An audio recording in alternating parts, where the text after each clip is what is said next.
The Union Budget 2025 is set to be presented in the Parliament at 11 am on February 1 by Nirmala Sitharaman.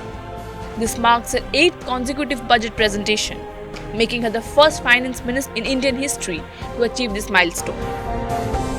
A significant emphasis on the agriculture sector is anticipated, along with possible tax reforms for the Union Budget 2025. Speculation suggests that the old tax regime may be phased out and a zero income tax slab could be introduced for individuals earning up to 10 lakh annually, though no official confirmation has been made.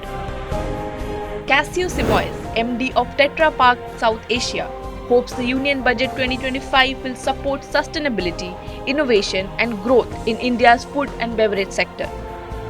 He advocates for GST alignment on ultra-high temperature milk with pouch milk to improve affordability and access while reducing wastage.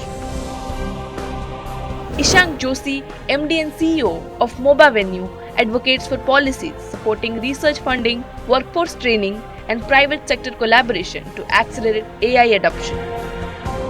Vishal Sabharwal, head of sales at Oris Group, urges the government to grant industry status to the real estate sector in Budget 2025.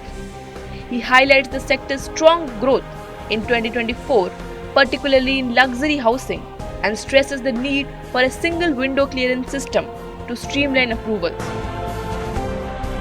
Dikshu C. Kukreja, managing principal of CP Kukreja Architect, calls for substantial investments in urban development to address critical issues like air pollution and waste management.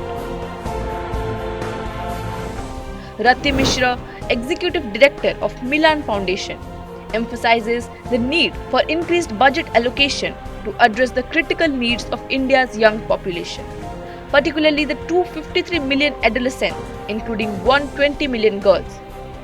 Mishra calls for substantial investments in areas like health, education, skill development and infrastructure to unlock the potential of this group.